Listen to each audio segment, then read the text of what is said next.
Good morning everyone and welcome to my channel the blank diary. আবারও অনেকদিন পর blog নিয়ে আসছি। আসলে এত গরম যে কি বলবো, কিছু বলার নেই। কলকাতায় মারাত্মক রকমের গরম পড়েছে। তোমরা সবাই ঠিক আছো কি না আমাকে প্লিজ কমেন্টে জানিও, কারণ চারদিকে এত গরম পড়েছে ভাবার মতো না। এই বিশেষ করে 3-4 দিন থেকে এত ম্যাক্সিমাম গরম পড়েছে, যেটা এই পুরো কয়েক মাসে হয়নি, সেটাই 3-4 দিনে শরীরের সব প্রবলেমসগুলো দেখা দিচ্ছে। কি বলবো, কিছু করার নেই। তো যাই হোক, তো চলো আজকে দিনটা একটা পজিটিভ ভাইব নিয়ে শুরু করা যাক। আর ঘুম থেকে জাস্ট আমি উঠলাম 8:30 বাজে। আজকে আমার ডিউটি একটু লেটের দিকে আছে, দুপুর 12টার দিকে আছে। তো সেই জন্য ভাবলাম যে একটুখানি দেরিতে ঘুম থেকে উঠি, আরামসে ঘুম থেকে উঠি, আর তোমাদের সাথেও এই ব্লগটা স্টার্ট করি। তো চলো এখন ব্লগটা শুরু করছি। আর এখন আমি ফটাফট গিয়ে একটু চাটা বানিয়ে নিই। কালকে রাতে এত অসুস্থ লাগছিল, এত গরম লাগছিল যে প্রতিদিন আমি কি করি, নর্মালি কিচেনটাকে ক্লিন করেই ঘুমাই, কিন্তু কালকে আর ইচ্ছে হচ্ছিল না। তো আমি কিছু বাসন রয়ে গেছে, তো সেগুলো ফটাফট মেজে নিই।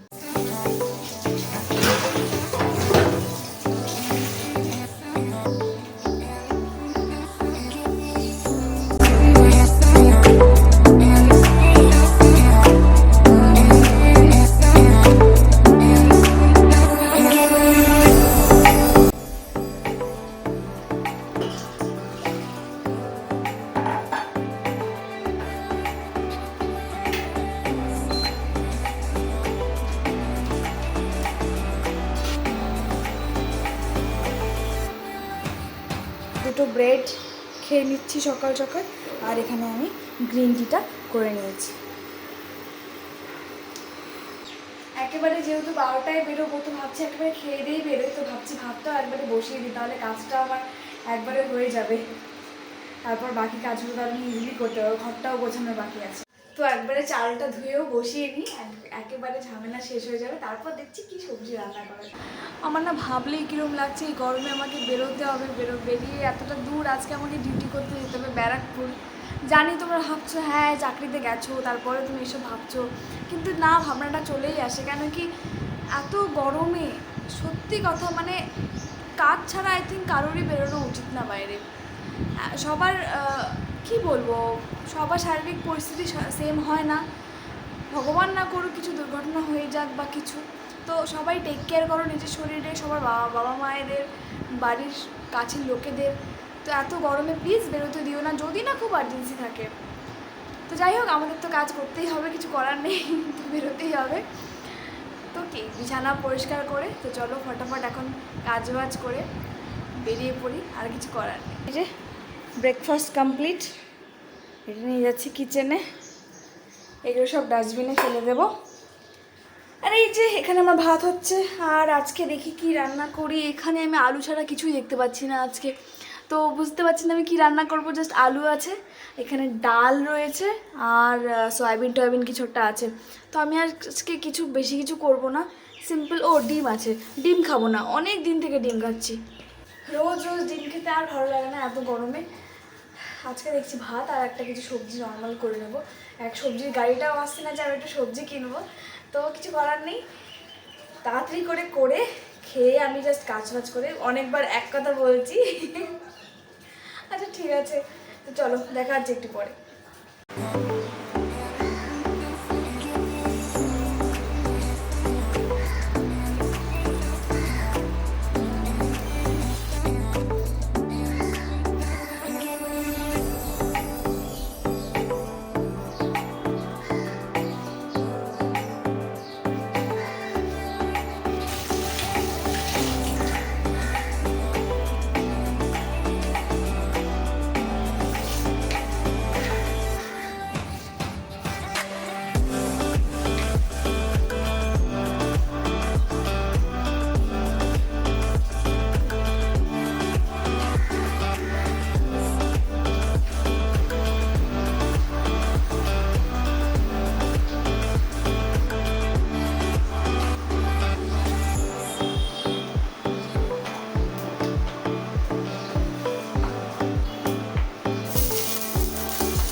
গেছে, ঘর মোছা ঝাড়া সব কিছু কমপ্লিট হয়ে গেছে। এবার আমি যাব তাড়াতাড়ি করে ফ্রেশ হয়ে নিয়ে রেডি হয়ে বেরোতে হবে।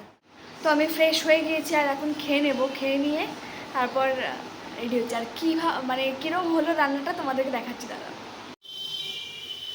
তো এই যে ফাইনাল লুক আমার সয়াবিন আলুর সবজির, শুধু এটাই করলাম আজকে, আর ভাত, আর করার সময় নেই, এনার্জিও নেই। তো এখন চলো খেয়ে।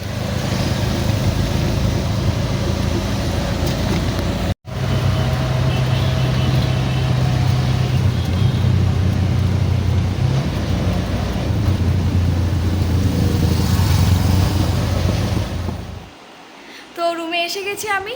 আজকে সারাদিন অনেক হেক্টিক দিন গেল। আজকে কাজটা করতে সারা দিন লেগে গেল, কিছু বলার নেই। তো যাই, এখন একটু রিফ্রেশনেস দরকার, তো গ্রিন টি বানাই আর খেয়ে নিই। তো রুমে এসে না মনে হচ্ছিল এখন যদি আমাকে একটু মা থাকতো, একটু চা করে দিত। বাড়িতে তো বলতাম না যে মা একটু চা করে দাও আমাকে, মা একটু এটা দাও, মা একটু ওটা দাও। তো মা সব আবদার পূরণ করতো, আর এখানে আমাকে সব কিছু একা করতে হচ্ছে, ডাকলেও কেউ সাড়া দেওয়ার মতো নেই। তো যাই হোক, তো চলো চাটা করে খেয়ে। এখানে আবার খাবার রেডি, সেদিনের মতো সেম পোলাও করেছি এখানে, সয়াবিন কিশমিশ টিশমিশ দিয়ে, এর আগের ব্লগে দেখিয়েছিলাম। আর এটা একটা পেঁয়াজ টেয়াজ পাঁপড় টাপড় দিয়ে করেছি। ভাবলাম যে পেঁয়াজ ভাজা খাবো, তো একটা ছোট পেঁয়াজ ছিল, ওটা একদমই হতো না, তো পাঁপড় মিক্স করে দিয়েছি, আর বলতে পারো মশালা পাঁপড়। আর দুপুরের একটু সবজি রয়েছে তো এখন বসি, এখন একটু রেস্ট করি। জামা কাপড় আয়রন করতে হবে, তো জামা কাপড় আয়রন করে একেবারে রেস্ট করে শুয়ে পড়বো। আর কিছু করবো না আজকে। আর হ্যাঁ, রাতে খেতেও হবে, রান্না তো করলাম।